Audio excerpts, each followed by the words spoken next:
Welcome again to Leaders Uncut. It's so great to have you with us today. I am so thrilled to have with us today Troy Davis, who is the CEO of Lampros Lab. How are you doing, Troy? How's everything? I'm doing great. Thank you so much for having me, Catherine. Thank you for being here. So I can't wait for you to give us some information about your background and what it is you're doing with Lampros Lab and why it is something that is so unique that people need to be aware of. Oh, well, sure. Okay. Yeah. Thank you.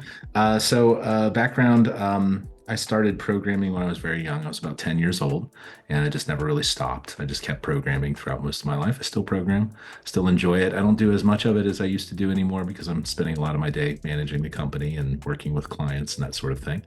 But I really still enjoy coding. It's still fun. And I went through several different phases of my career. I started off in advertising when I got out of college. So I was a webmaster at an ad agency. I don't know if that title really exists anywhere Yeah. anymore. Yeah. Uh, but that's where I started. And I did that for about 12 years for two different agencies. And then I had my first startup opportunity and a product that had been developed in-house that I was kind of adding tweaks to and doing some changes to. All of a sudden we had about 50 or 75 customers or something like that that all were using it, and we're kind of like, wow, how did that happen? And then suddenly we had an angel investor who wanted to help us sell the product. And so we embarked on this 1 year long kind of startup adventure. It was my first time doing this sort of thing. It was very exciting, but it did not end all that great. Like a lot of startups, they did not succeed and they wound up Yeah. going bust. Yeah. Um, the funny thing was, is I remember at the time thinking, oh man, I've been involved in a failed startup. Nobody's going to want to talk to me about startups ever again. Mm. And the reality was there was a lot of people that wanted to talk to me about startups at that point. Yeah. And I had spent some time meeting other people in the local startup community and that sort of thing. And that has become a very familiar community to me now, and I very much enjoy spending time with those folks. That's great. And I've continued working with a lot of startups throughout my career. After the ad agency gigs, I went solo and just went as a freelancer for a few years. I got to stay home with my kid in the afternoons and pick him up from school and play with him after school. That was really nice. That was a great lifestyle change at that point. Uh, Yeah, yeah. I mean, it's always interesting. You're of course the first one. So many people have go with the first startup. It goes downwards and doesn't work out. But there is so much critical information that you learn that is very important when you start another one and when you get involved in another one because it's not uncommon. It happens all the time. yeah. Well, most businesses do fail. I mean, that's Yeah, natural. yeah, And you got to figure out how to get to that point where you get more successes than losses if you can. yeah, yeah, Um, or hedge your bet one way or another. yeah. But True. yeah, the startup thing, I kind of was a serial CTO for a little while and moved between a bunch of different startups and built teams. And I kept getting frustrated because every time I built a team and then exited the startup, I found out about 6 months later the whole team exploded and everybody went somewhere else. And it's kind of sad. And eventually I just got to the point where I was like, I just need to start my own team. I need to manage a team for me for this purposes that I'm doing. And Mhm. so I started Lampros Labs about 10 years ago. Wonderful. So tell us about the products and where do you start? What is the main differentiator? Well, we're a custom software development shop. I think there's a lot of us out there in small software development shops out there, and we all have kind of some individual, spin or slight difference from us. It's kind of based on the kind of work that you get, of course. So, for us, the kinds of work that we've been able to get as manufacturers and nonprofits and startups, some service companies, those sorts of folks and some big consumer brands, a couple of those as well. But we've been mostly doing B2B business. So throughout most of my career, that's been the truth. I do have a couple of consumer-oriented products that I've worked on, but most of it's been B2B, and I think that's actually kind of traditional. I think there's a lot more B2B businesses out there than there are B2C. Yeah. Um, so that wasn't terribly unusual, but I think in our case, most recent focus for Lampros Labs, we had a really big, long project for a few years that was real estate focused. So we were building software to communicate with the MLSs and to add new capabilities that weren't there previously. It Okay. was very cool, very fun. I can But imagine. So how is AI changing your business model? no, I mean dramatically. Yeah. I mean the first thing is that we used to get calls from people that would be very early on in their process and they'd be looking for help to just prototype an app or something like that. And those were small projects for us. There was a pretty consistent, churn of those. Mm-hmm. That's almost completely gone now. Mm. People have AI tools to do that for them. They can describe what they want to see and they can get it on screen without too much difficulty. And they're usually pretty happy with the results. So a lot of that work, prototyping app concepts, has kind of gone away. Mm-hmm. Not a huge deal. Like I said, it wasn't a big, revenue item for us, but it was something that, felt it. You had to figure Yeah. out how we were going to replace that. Yeah. Some of that has been, displaced by attention on AI itself and doing things with AI that's more complicated than what you can do by vibe coding, Yeah. And vibe coding is cool. I like to do it a little bit, but I'm a little bit more hands-on with it than that. I treat the AI like a co-op. They're very smart. They're very energetic. They'll go do a whole bunch of research all at once. They got great access to information. They make a lot of bad judgments, Mm. you know. And so I see, working with an AI from a software developer's perspective as managing a co-op. It's very energetic, but often wrong. Okay. So very cool to work with them. And I had a lot of experience working with co-ops in the past. So that kind of made sense to me. Yeah. But Yeah. I think the other thing is that, programming has always been somewhat faddish in a sense, that, whatever the newest technology is, that's what businesses are investing in. That's what the programming shops focus on.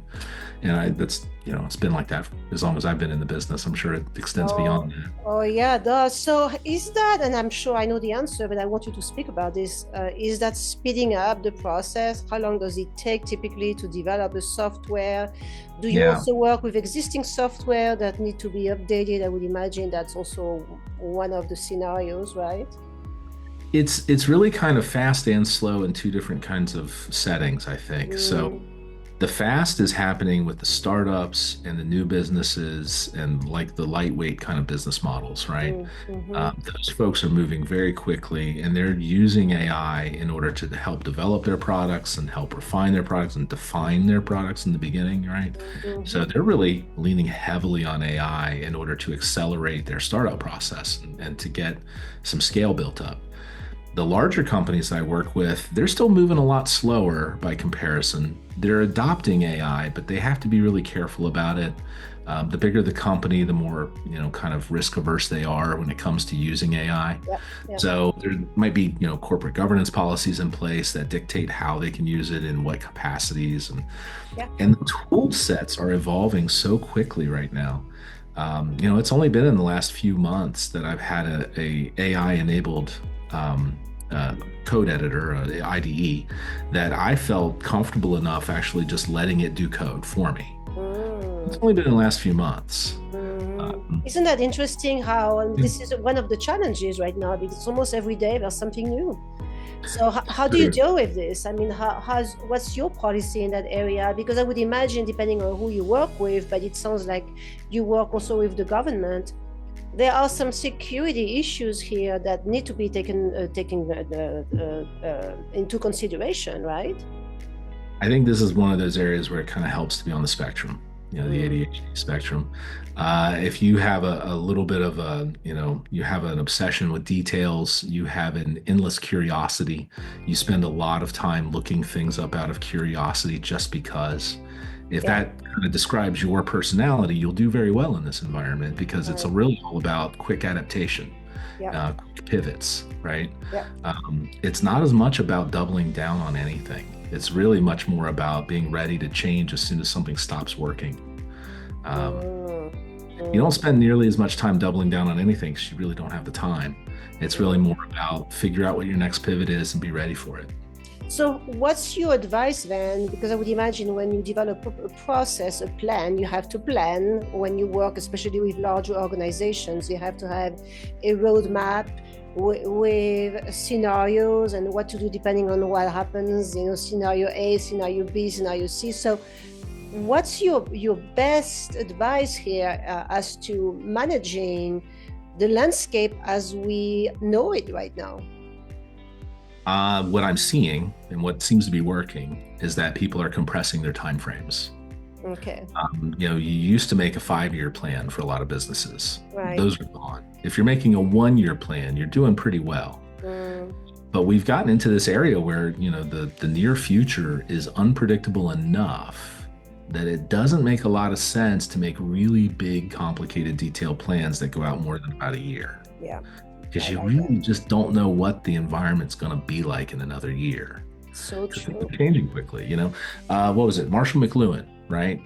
Wrote a book about the shoot. Now I'm trying to remember what the term he used was. It's like the event horizon of technological development. As soon as you hit it, the exponential society, I think I've heard it called, Mm, right? hmm. Where suddenly every day when you walk outside of your home, something material and physical in the world will have been changed just because of the rapid pace of technology, Yeah. right? Yes. Um, if you think about the people who really have difficulty adapting to change in their world, they're really not going to like the coming 25 years or so. And I don't think they will, but this is a challenge though, because of course, at the helm of those larger corporations, you very often have seniors, right, that are managing those corporations. So I think this is the segment, obviously, because of age, obviously, because of the experience we have, that probably is most challenging to adjusting to this new world. The younger generation, so for them, most of them, it's like, hey, piece of cake. I am used to this, right?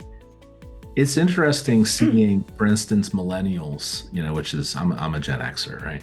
But I'll see millennials use AI. They'll write an email to their boss, and then they'll use AI to rewrite it for a baby boomer, Yes. right? And it I does know. come out very different, It right? I mean, does. the phrasing and the way you Yeah, construct the it ideas and all does. that, it's very, and the millennials read it over and they're like, ugh, I don't like this. Yeah. But they're like, I bet it'll work better though. And they send it off and, they get the reception that they're hoping Yeah. for. Yeah. I think, there's this whole thing about, you're not going to get put out of work by AI. You'll get put out of work by people who use AI more than you do, right? It's kind of what I've heard a lot lately.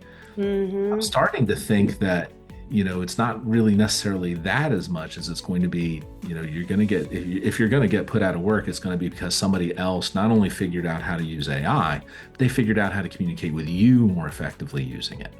That's a very good point. Actually, it's the first time someone is telling me that, but it makes absolute sense because people have no choice. Business leaders have no choice. It's just like the internet. It was exactly Yeah. the same thing.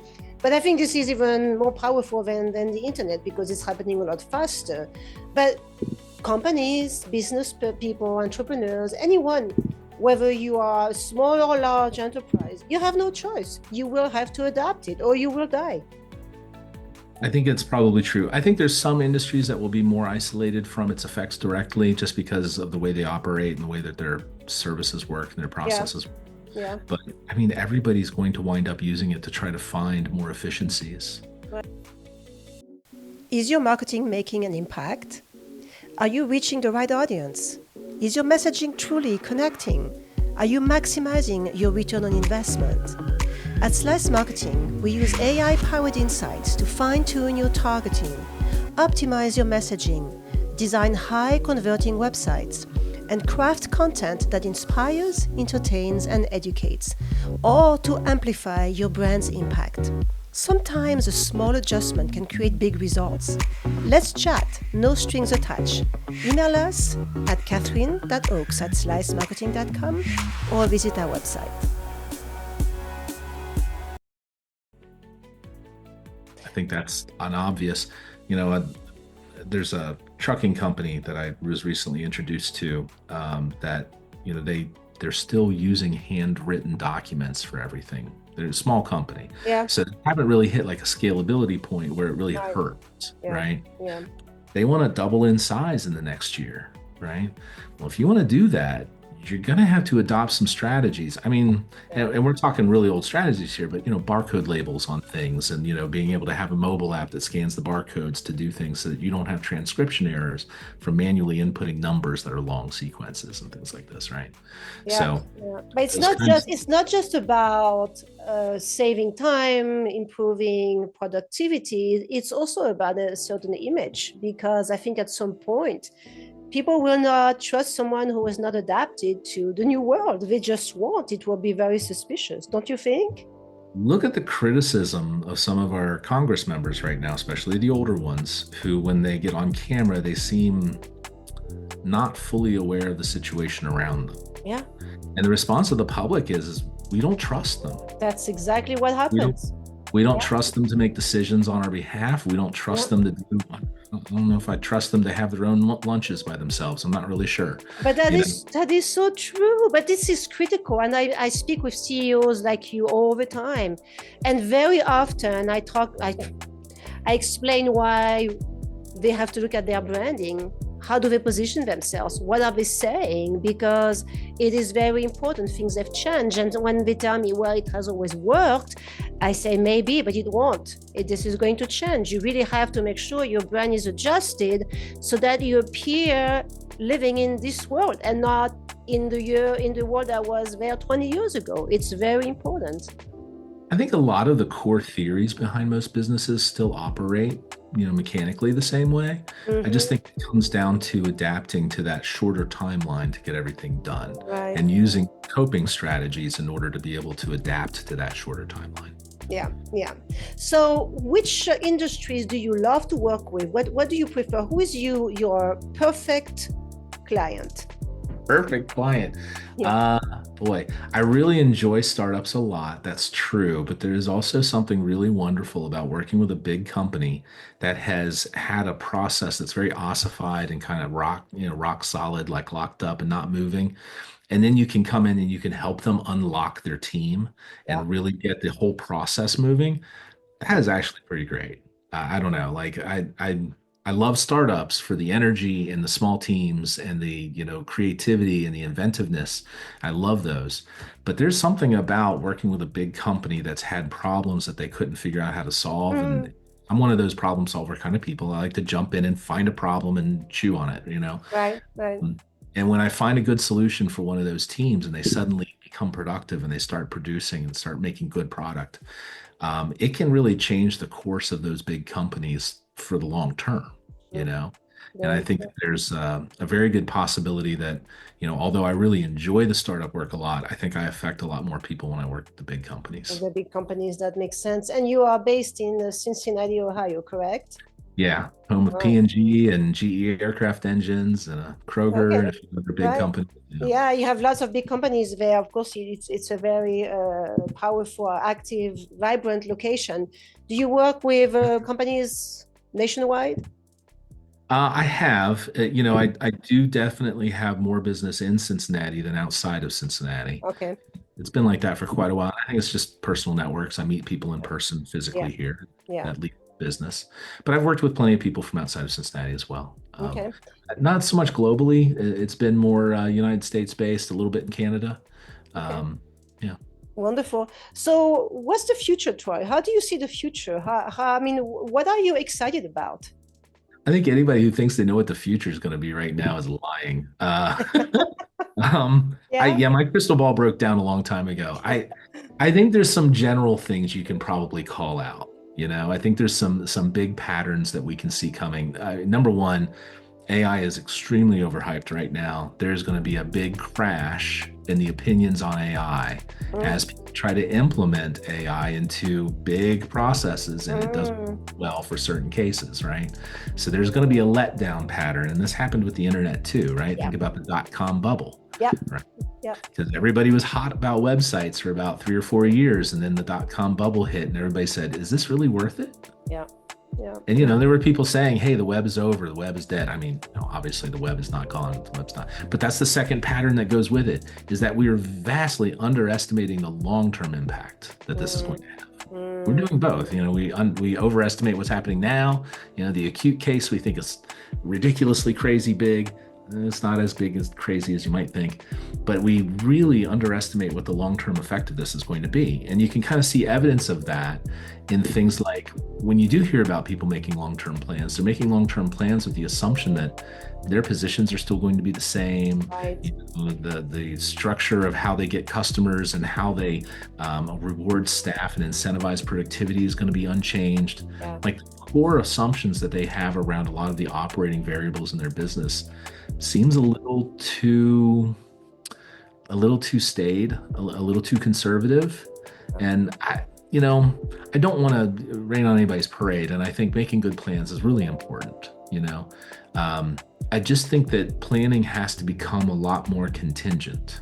Mm, Has to become a lot more multi-situational. It's a choose your own adventure book now. mm, You know? And if I you love that. don't set up some good options and choices along that adventure, and predict that you're probably going to wind up in some strange places along the way, I think you're going to have a hard time if you don't take that in as an assumption right now.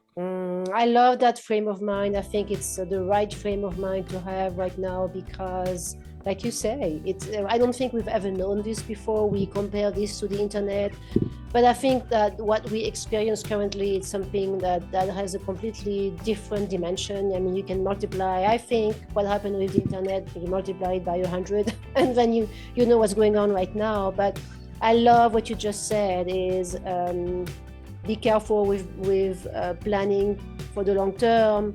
Try to think short term. Be nimble. Be adjustable. Stay curious. Understand what is coming our way. What is new. If it's worth considering. And I think what's going to be critical is associate yourself with people like you who are there to assist in living that new business environment that is shifting in ways it has never done before. So it's important to be with people like you that are ADHD that naturally go and find out what it is there that could be a tool that would probably improve productivity, save even more time, and then guide those companies in the new acceleration and to drive additional market share, because that too is going to shift as well, I think, a lot faster than what we have known in the past. Yeah. I mean, if you think about, I just want to bring up one thing that just happened recently. There was a ton of attention around ChatGPT, and then we Yeah, started seeing a bunch of people starting to introduce their own AIs and making them yeah. publicly available, Google Gemini and Claude, right? And all of these. And then DeepSeek hit, right? Mm, And yeah. when DeepSeek hit, it was a weird thing because ultimately what DeepSeek really accomplished is they figured out how to use other people's AI models to make a derivative AI model at a fraction of the budget. So they spent about $5 million through a distillation process using bigger, more accomplished AIs in order to train a smaller, cheaper AI. Mm, And mm, it's a smart process in a way, but it still gives lesser results, right? mm, It's mhm, more efficient, but it's not as good quality. mhm, yeah. But there was a lot of people. I mean, there was tech companies that took huge, losses that day on the market, as all sorts of investors got cold feet about AI investments that were really large, and they were saying, "Well, why are we investing all of this money in AI?" But they didn't understand the quality differential. Mm, You know? And there's this trade-off in AI. There's this trade-off between what they call recall versus precision, right? Recall is sort of like, can you remember the time we went to the circus? You're like, oh yeah, I remember the time we went to the circus. There's a guy with a big hat, and there was three rings, and there's bears, and whatever.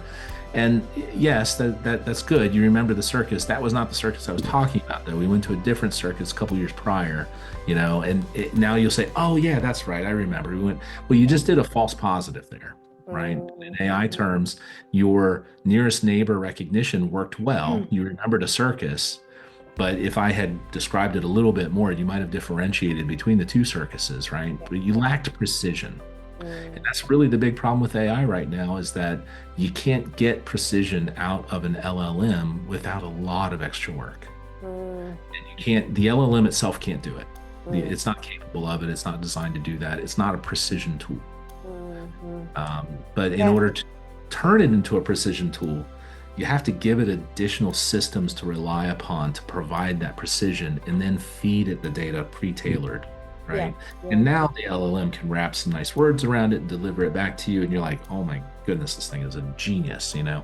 yeah, yeah, yeah. And all of this, just the words, I can see that. So many people are thinking, I don't get it. I don't understand any of that. It sounds like Chinese. I can't fathom how I'm going to be able to grasp, what I can do with all this. It happens all the time.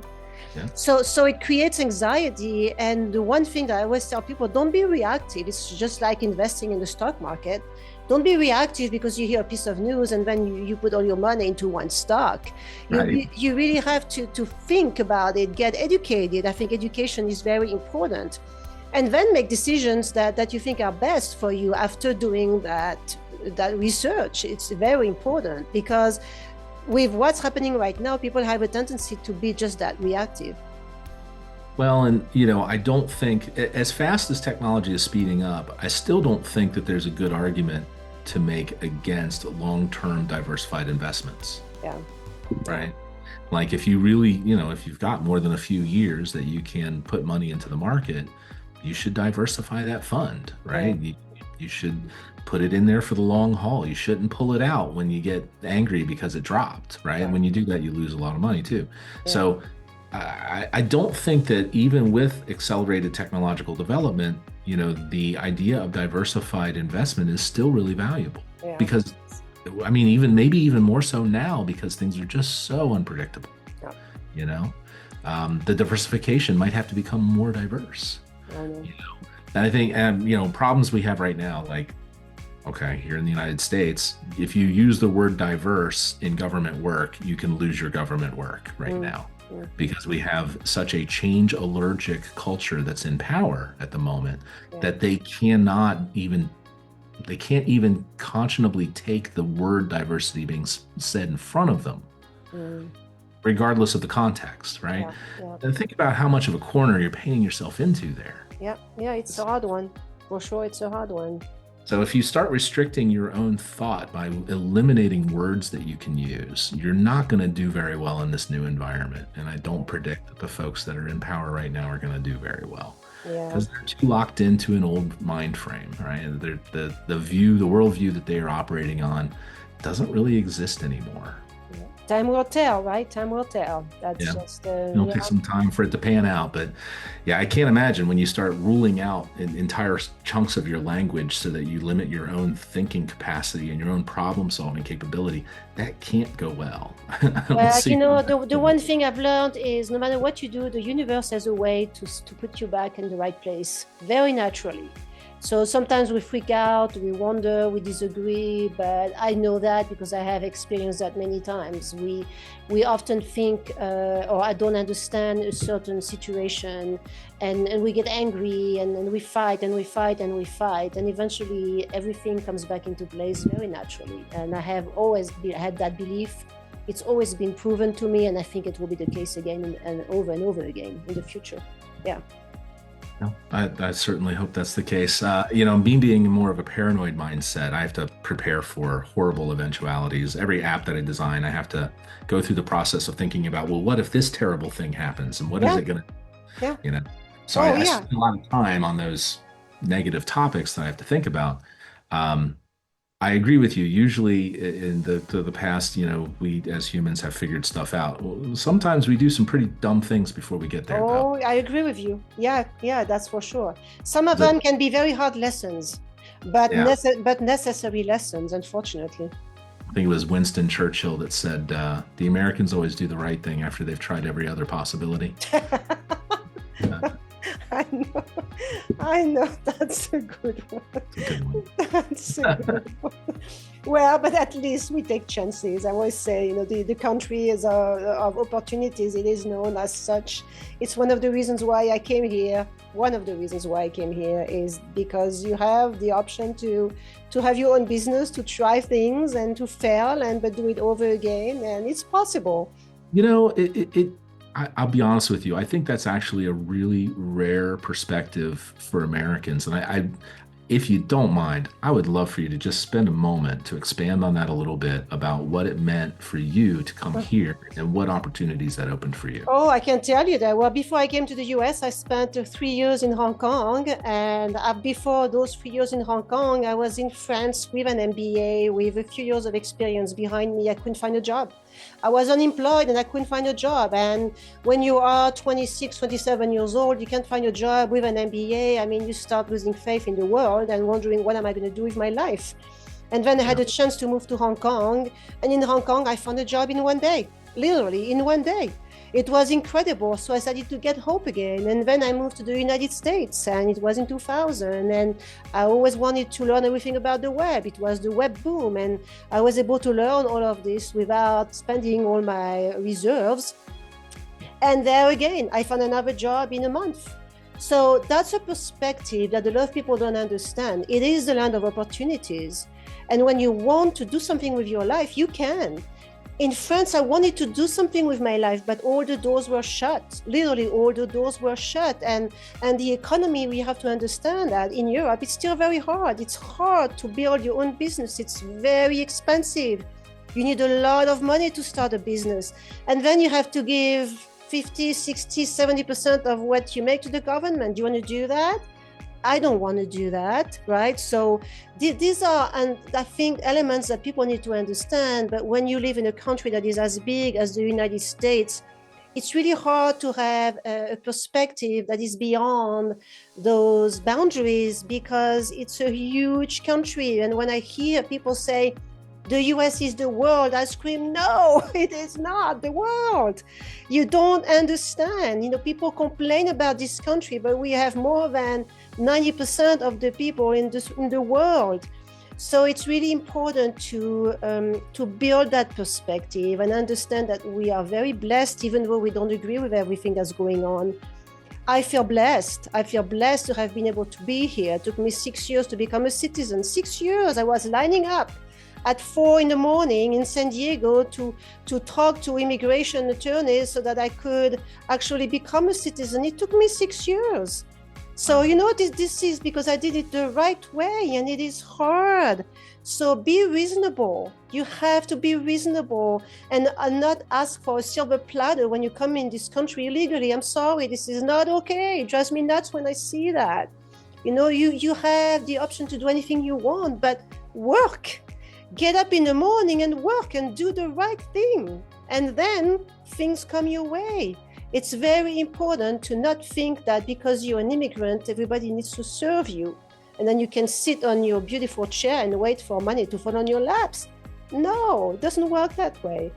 It's never worked for anybody here that way, unless you were just born into money. That's really the only way that happens. Yeah. No, I agree with you. And I think it's, having met entrepreneurs from Europe, and a lot of them came to the United States because it's easier to start a business here than it is to start in Europe. Yeah. And, I have that realization about the trade-offs that we have, engaged in as societies, right? Because there's a trade-off there. Yeah. In Europe, you have greater social stability, you have greater social safety nets, better aid systems, and better public health and that sort of thing. But at the same time, the structure of the society is ossified because of the hurdles to starting new business and generating new revenue, right? In order to create new wealth, it seems like, I've never lived there, so I can't speak authoritatively on this, but it seems like it's harder to generate new wealth in Europe than it is in the United States still. It is. Now, at the same time, it's harder to generate new wealth in the United States now than it was when I was a kid. Yeah, that is true as well. You're right. It's gotten worse, right? And social mobility in the United States is dropping. Yeah, we're going to need to reverse that trend if we don't want to become like Europe. Yeah, and you are right. But I really believe in the balance. Ultra capitalism, I think, does not work. Yeah, it's also negative. Yeah, because when you have the wealth of the world that is in the hands of 2% of the population, we have an issue right there. It has to be balanced. We have to have a redistribution of wealth. Otherwise, you create instability, and this is how civil wars start. This because the population cannot stand it anymore. So it's all about balance, and I hope that we can find that balance. We know what the solution is. The solution is progressive taxation. It's been that solution for a very long time. When somebody doesn't make very much money, you don't tax them very much because they don't have it to spend. They're occupied just trying to feed themselves and stay clothed and housed and have medicine and education. But if you make a lot of money, you should be paying more in taxes. I mean, that's just the way it is. And the 50%, there's nobody in America right now that pays 50% in taxes on anything. You know what I mean? Now, it used to be, post World War II, the top tax rate was something like 90%. Okay? So if you were a really massive corporation, you paid tons of money out in taxes, right? Well, we keep cutting the corporate tax rates and the top tax rates down, but we then have to raise marginal tax rates on everyone else to make up for the income shortfall for the Mm. government in order to keep services running. And I don't know. It doesn't make any sense the way we're going about this right now. But I do think that ultimately every society is going to make these kinds of trade-off decisions about social mobility versus, social stability. And Mhm. you can't Mhm. really have both entirely, Yeah, it's a you know. challenge. It is a Infinite challenge. stability means no motion, Yeah, you know. yes, that too, that too. Well, Yeah. and we could speak about this for hours. I'm having a blast here speaking with you about all of this. This is wonderful. Wow, I hope the audience, I hope you guys enjoy that because wow, we're talking with someone who is very smart here. It's the top smarts of I think what I have who I have interviewed is pretty I, incredible. I have to I have to tell you, Catherine, I don't really believe that, honestly. I have absolutely clueless moments all the time. There are tons of time. I don't know how to change the oil in my car. I'm sure I could figure it out. I'm sure I could watch some YouTube videos and do it a few times. I'd be fine. Yeah, I just want to, I don't have the desire to. I'd much rather let somebody who knows how to work in my car right, instead. right. Um, but I'm incompetent in a lot of areas, like everybody else. Yeah. I do have a big competency in this particular area that we're talking about today, which is why I sound smart. But I Mm, don't think that this is inaccessible to anybody else, and I don't think anybody else is born into intelligence or capacity or creativity. I think that's something that you take an opinion about, you take an attitude about. I have plenty of friends that have no curiosity about the world. mhm, They're not curious about learning about new things. They're curious about revisiting things that they're familiar and comfortable with. mhm, mhm, Nostalgia plays a really big role in their lives. I'm not very nostalgic. I'm much more interested in what's happening now. I want to think about what's coming. I'm not really that interested in mulling over the past that much, other than I do enjoy studying history as a prediction mechanism. I mm, like that. But you know, I mean, yeah, I have good memories about childhood when I hear an old song sometimes. mhm. Going to spend all of my time recreating those childhood moments. I want to create new moments. I want to And I create new. love it because I think it's the way to go. This is why a lot of people are depressed because they live in the past. And having that mindset of living in the present, first of all, this is the one thing I have been learning and working on lately is enjoy every moment. You don't know if you have a tomorrow. Yesterday is yesterday, you can't change it. So we know why think about this and why regret anything because regret, I always say it's sterile. We can't do anything with it, let it go. But enjoy every moment and yeah, be curious because when you are curious, when you have that mindset, first of all, you learn, you get more educated, but it's a positive mindset and it's positive energy, and positive energy attracts positive energy. That's science. Right.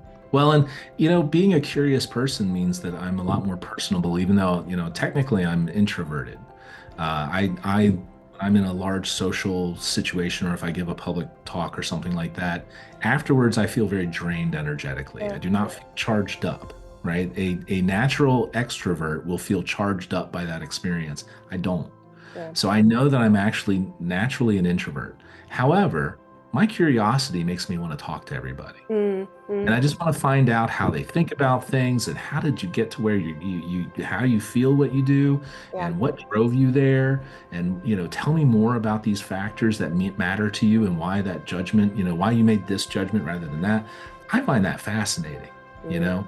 I Um, know, I know. and Yeah. some of it comes from, being kind of very highly critical of my own actions and thoughts and my own processes. I'm very highly critical of those of myself. And I give a lot more leeway to other people, on those sorts Mm, of things. mm. Um, but the curiosity itself is a choice. And I don't know why more people don't choose to be curious. Yes, and I think maybe it is the environment in which we have evolved, that too has influence, but you always have a choice to change. So I agree with you. I'm like you, I am an introvert and I love speaking in public, but it drains me. Yeah. But just like you, I love speaking with people. This is why I have this podcast because Yeah. I learn so much from it and it's rewarding for me. But I think what is more rewarding, and this is why I started the podcast, is because I want to help. I literally want to help and I want to make a difference in people's lives because I want this to be my legacy. So it is very rewarding in that regard. But yeah, and introverts, very often you see those qualities in introverts anyway. They genuinely care for others. They do. Yeah, I think that just comes from, I think introspection will lead you into empathy Yeah, naturally. yeah.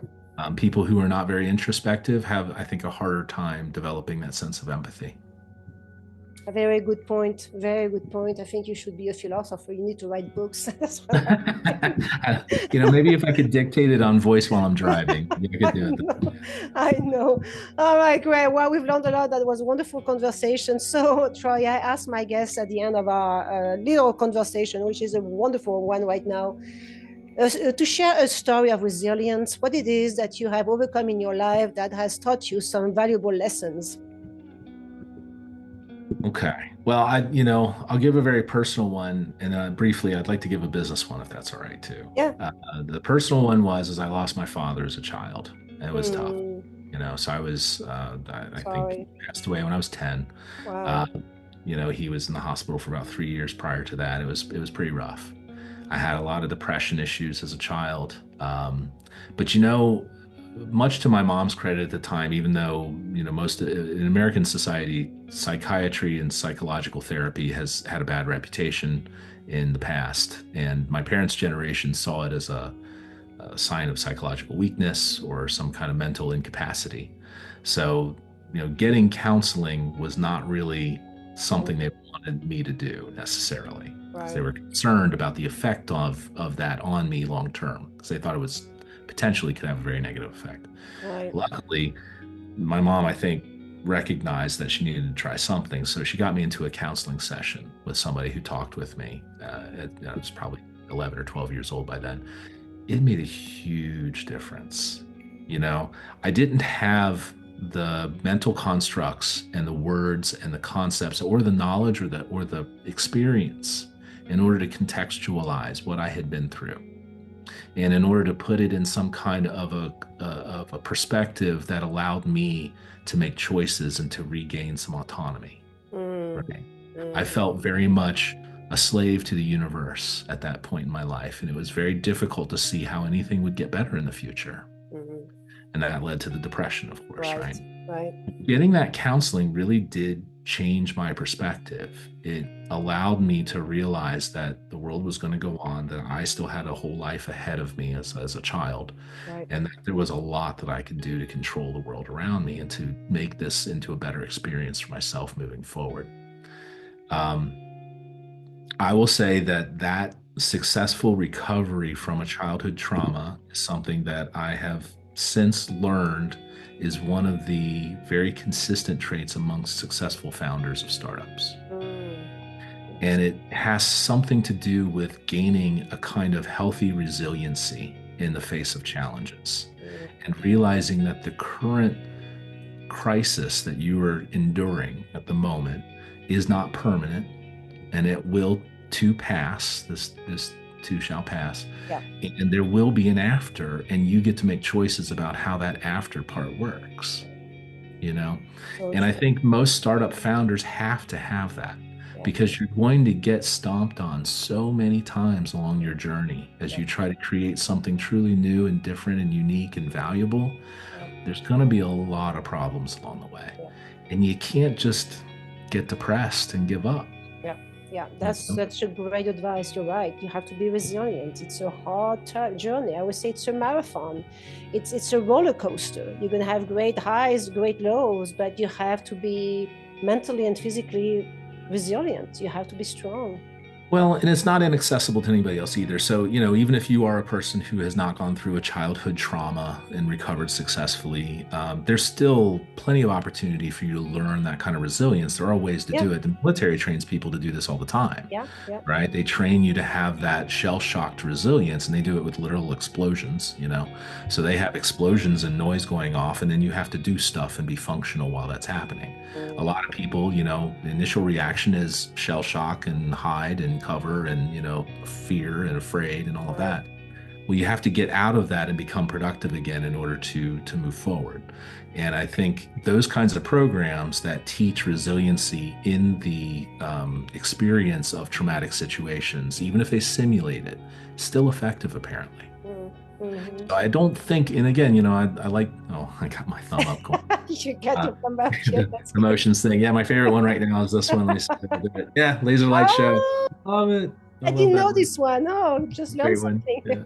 Yeah. One of the fun gestures. Yeah. Um, but I think much like intelligence and curiosity, I think that this is a choice that we all get to make for ourselves. It is a choice.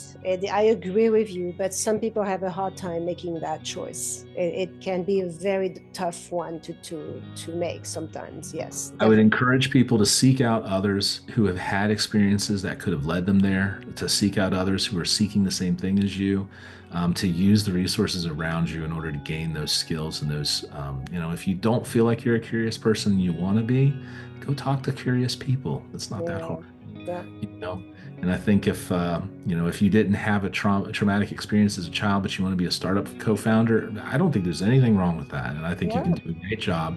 But yeah, you probably need some resilience training of some kind, so look for it. yeah. Or you will get that resilience training while you create the company. That also is another way of doing it. Your investors might not be so happy about you learning that on their dime, but That, that, yeah. that, that is true, but you can also create a company without investors. Why not put your own money in there? So anyway, Bootstrap it yourself, sure, yeah, yeah. absolutely.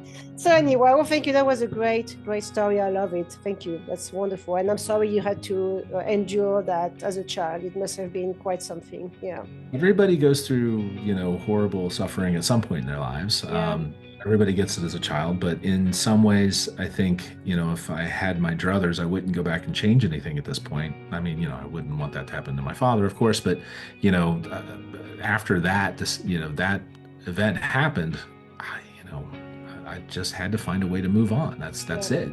Everybody does. Whenever, when you lose a big client that you've been depending on for years, right? You have to figure out a way to move on. It's the same thing.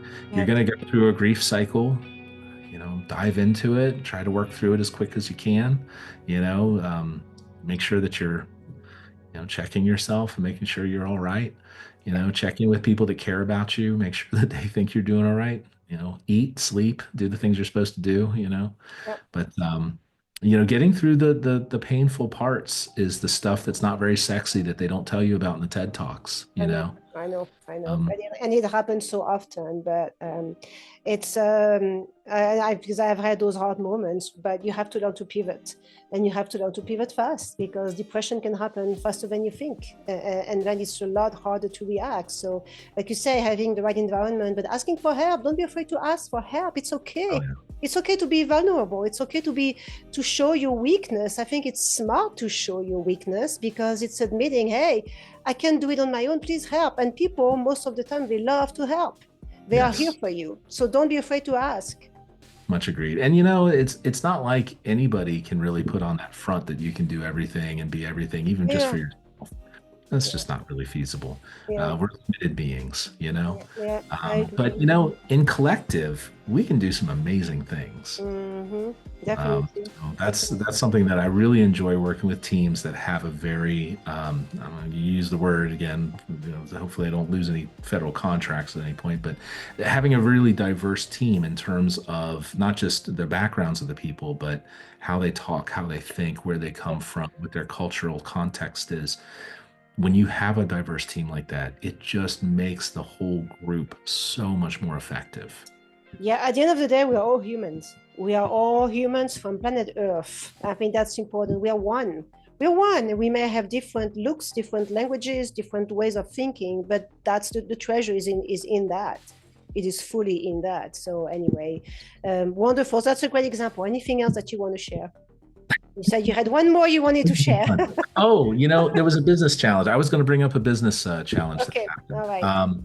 right. Okay, so yeah, um, I was working on this big real estate project, and the whole idea was we were going to communicate with MLSs, right? Multiple listing services. This is where realtors post their listings for properties that are for sale. And we identified one of the vendors that we wanted to integrate with for a particular MLS. They had API documentation online for how their stuff worked. We're like, this is great. We'll just start writing software. We talked to them briefly and said, hey, can we get an API key? And I said, oh, sure. Here's an API key. So we got like some permissions to start working on things, and we developed out a full piece of software that worked with this API with this vendor, and it took us months to do this, right? A big team of Mm-hmm. people working for Mm-hmm. months. This is a lot of money, right, Yeah. to do this. And we start testing some of the software early on, and we're getting weird errors. And we send emails to the vendor and just say, "Hey, we're getting this weird error when we try to do anything." We didn't get any responses for a while. We kept working. Got to a point where we were like, we really got to get some responses to these error issues that we're running into because we don't know how to keep going. We've written a lot of the software we need, but we can't complete it until these errors are resolved. And we finally got somebody on the phone who told us, "What do you mean an API?" And we're like, the API with the documentation on your website that you gave us an API key for. And they're like, "Who gave you an API key?" Oh my And I'm like, God. "Can you tell us a little bit about what's going on here?" They're like, "We used to have an API, but it's pretty dysfunctional now, and we don't let anybody use it anymore. And we've pretty much shut it down. And I'm just surprised you have a key, and I don't know where is this documentation?" You say, I'm like, on your website, here's the URL. They say, "Oh, well, we have to take that down. That's no longer accurate." Oh my God. So we just spent months and a lot of investor money building software for an API that nobody told us was actually already defunct. Oh my God. Wow. Wow. So there was a lot of explaining to do. I can imagine. There was, and we had to talk to the investors multiple times about the problem. And we had to quickly develop a new strategy of what we were going to do next. The good news is we did develop a new strategy. We switched to a different vendor. They did have an API. We thoroughly investigated it up front before we did a lot of implementation work this time because now I don't trust API vendors necessarily. Um, and it actually worked. The new product worked great. The startup took off. They started gaining customers and annual recurring revenue, and they started hitting targets and milestones, and it was all good. And it was time for me to exit. That's when it's Yeah. time. Yeah. Wow. Wow. I mean, it just tells you can hit roadblocks like that. It happens, right? So that's Oh, yeah. another reason why you have to learn to pivot. And then you learn something along the way. I mean, you learned something critical here, Yeah. right? Without an API 100% before you develop something Oh around it, man. my God, what a lesson. Yeah. Well, thank you. That was wonderful. Thank you for your time and for all this precious learning that we have acquired with you today. I've written a few of the sentences that you've said, and we'll put that in the video because I think this is sometimes we need to be reminded of those philosophical points of view that shifts us or takes us in the right direction because mindset is everything, perspective Wow. is everything, and it's easy to dive or sink, not dive, to sink into the wrong mindset. It's really easy to do. So having the right one and be reminded of what truly matters makes for sure a big difference. So thank you for that, Troy. Well, thank you so much for sharing your experience too and coming to Yeah. the United States and what it meant to you, because that's something that, as being somebody who's born here, I just don't have that experience. And for me, the special things that are here are sometimes easy to overlook. So I really appreciate you sharing that too. You're welcome. So welcome. Thank you so much again, everyone. Thank you for watching. I hope you enjoyed my conversation with Troy. Please share what we have discussed today on your networks because I need you to help me out. Spread the words and the words, so that together we can improve our lives and build and grow and learn from each other. It is really important. And also share because the company out there may need Troy's help. And obviously, as you have seen, he has great experience and can be beneficial to any team. So I would appreciate that you do that. Remember to subscribe to the channel, and we will see you next time. Thank you so much, Catherine. It was an honor.